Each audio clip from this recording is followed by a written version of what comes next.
I'm going to take you through the game between Vladislav Kovalev and Hikaru Nakamura from round 9 of the FIDE Grand Swiss Tournament. Don't forget to like, comment, share and subscribe, the buttons down there. And do consider supporting us on PayPal or patreon.com PowerPlayChess, links down there as well. So here we go. Kovalev, 25 years old, from Belarus. He had a superb tournament in the Tata Steel events. He won the B tournament, crushing the opposition. He has white against Hikaru Nakamura, who has been kind of bubbling under. Had quite a few draws in this tournament.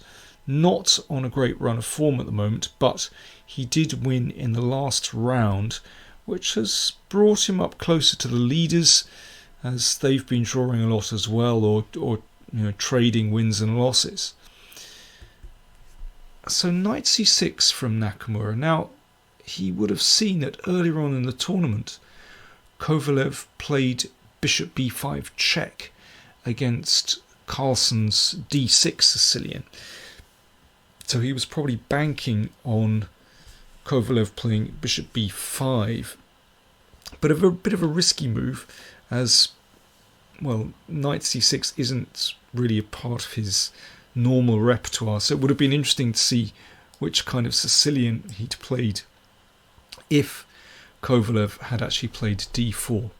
Anyway, now clearly Nakamura was kind of in his comfort zone, as he was making these moves very, very quickly. And Kovalev played bishop takes knight. Now, if queen pawn takes, that's a much more stable position for black. The only problem is black doesn't have pawn breaks in the middle. B pawn takes d6 leads to much more complex positions, because black has still pawns in the middle. The only problem is black is kind of behind in development. It's not so easy to bring that bishop to a decent square, for example. So much more complicated than the recapture with the d pawn. And knight h6. So yeah, if the knight goes to f6 instead, then e5 is a bit irritating. So the knight hops out here. So you can see, in a sense, yes, black has the two bishops, but he's got to suffer for it a bit, because that knight's in a slightly odd position. And h3 in some variations, that prevents the bishop coming to g4. So f5, striking out at white's centre. Of course, if that's taken, then the knight recaptures and comes back into the game. So e5 and knight f7, all kind of normal actually. And here actually Nakamura has had this position with black before against Caruana, who played d3. But Kovalev, which attempts to kind of lock out the light squared bishop, quite complex. But anyway, Kovalev played d4 and pawns were exchanged. Now black has to be careful here, because if those pawns remain here, then this bishop is locked out of the game. The knight also doesn't look too clever on f7 either. It's very restricted. So it's really important that black somehow breaks free here. But it's possible to do that with bishop here and then c5. This is a really important break. Well, you can see that the bishop's diagonal has opened. That's good news. But black has had to offer a pawn. Well, black usually gets back that pawn. And one big question is, I should say that Kovalev took on c5 here, but he didn't seem too familiar with the position. He spent 19 minutes. But white could play d5 here. I mean, it looks fantastic to have those wonderful pawns on the 5th rank. But it's not easy to keep them there.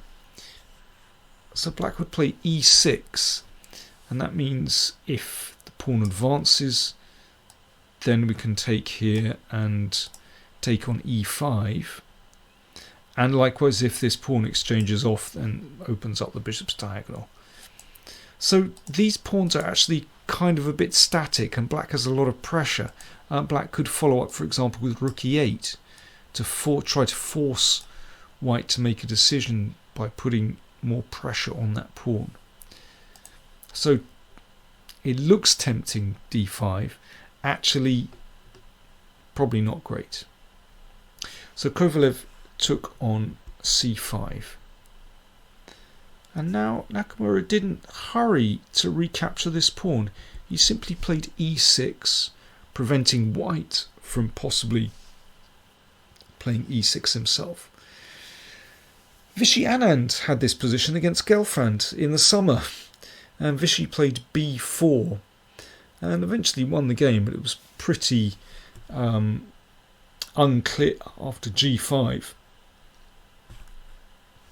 But Kovalev, I mean, I don't know whether he was aware of that game, but he played bishop e3, which is following a game between Michael Adams and Anish Giri.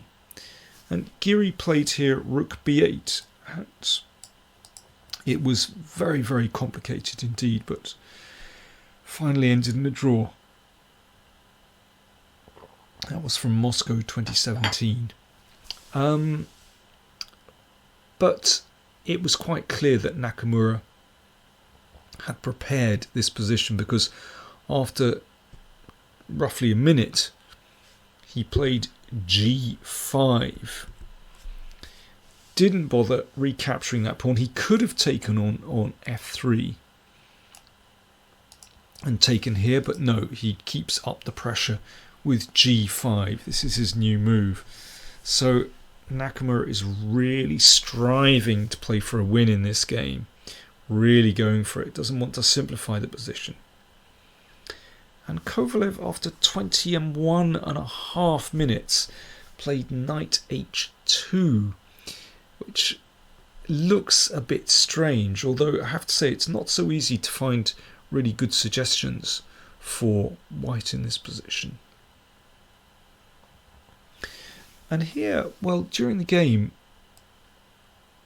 we were looking at knight takes pawn, but then we thought that probably white is okay after this,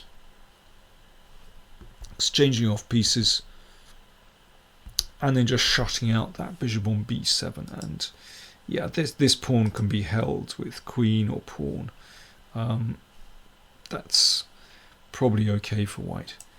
But after 19 minutes, Nakamura played what at first glance looked like a slightly surprising move. Bishop takes pawn on e5. And after bishop d4, instead of exchanging, he took off the knight on h2. In fact, his judgment was superb, because with these opposite coloured bishops, actually that kind of guarantees white an attack, because it's very hard to exchange off that light squared bishop. And, well, here's the real point, that basically this exchange enables black to start rolling forward this beautiful pawn front. e5, attacking the bishop. Well, Kovalev drops the bishop back. If he'd wanted to stir things up, he could have given up a piece and played like this.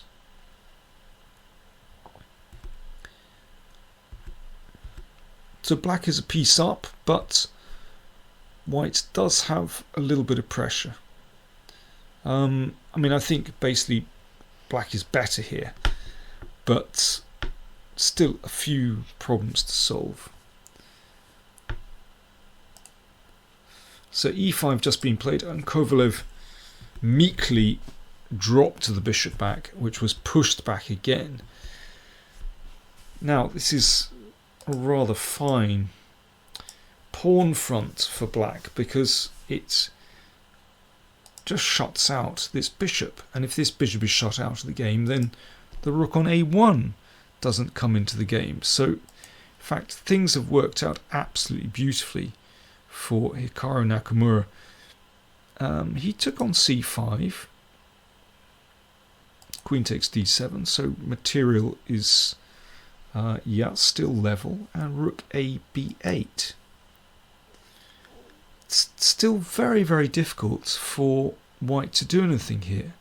If bishop d2, then a rook can come into the middle and take that bishop. So queen g4, rook ft8 to prevent bishop d2. And already white has a really poor position. Very, very difficult for white to play, just because you can't develop properly. So h4 from Kovalev. And now here's a very nice response from Nakamura, rook d3. So that if pawn takes pawn, whack. Queen attacked. And then rook takes g2, and that is pretty disgusting. Love that move, rook d3, great idea. So Kovalev had to play knight e4, which was taken by the bishop, and rook d8. In a way, that kind of helps black, even though I'm not saying the white had nothing better, but it helps black in the sense that it sort of clears one of white's active pieces out of the way, and white still has to solve this problem. Again, if white wanted to try to cause trouble, then giving up a piece in this way could have been an option. So white would have two pawns for the piece, and of course black is better here. But it's a bit complicated. But in the game, rook e1 was played, which covers the d1 square. But it feels as though, white is just going backwards here. It's just falling in with black's plans. And here, well, Kovalev was obviously really struggling in this game. And he was down to playing on the increment. In other words, he had something like a minute or 30 seconds left on the clock. And he still had to get to move 40. Every time he made a move, then 30 seconds was added to the clock. But still, this is a very difficult position for white to play when you're short of time. And now Hikaru got very tricky. This is really his forte, pushing over his opponent in such positions. Seen him do it playing online blitz many occasions, but we see him do the same in classical chess too, actually. So he's got a massive time advantage, and he's got a massive advantage on the board as well. It's possible to play rook d6 and then swing the rook over. That's not bad. Hikaru played queen d4, which is a very tricky move. I mean, one very simple thing, is that it prevents white from playing b3 and bishop b2. And here my computer thinks that king f1 is the only decent move, but that is pretty ugly, moving the king towards black's pieces. It looks really bad. So I think white is probably lost here. Kovalev played a4, rook d1, and queen e2, and now everything got traded. Well, a few things got traded anyway. If queen takes queen, rook takes, and this pawn is basically rolling through because white is so tied up here. So king f1 in this position, I'm afraid that loses very quickly to queen c2, threat rook d1, winning white's queen. Kovalev, down to his final few seconds, played bishop takes pawn, freeing the queen's rook finally, but, well, of course, white is just a piece down for really nothing, and so Kovalev resigned the game. convincing victory from Hikaru Nakamura. Excellent opening choice and excellent preparation, keeping just enough tension in the position, but it was a very clever opening choice from him. Now, that win actually brings Hikaru Nakamura up with the leaders. So there are 4 players on 6.5. Caruana faces Anton, Nakamura faces Aronian, and then there's a chasing pack of a fair few players, I think 11 players with 6 points, including world champion Magnus Carlsen. So it's still really, really close in this tournament with 2 rounds to go. Who's going to get that candidates qualifying spot? Let's see.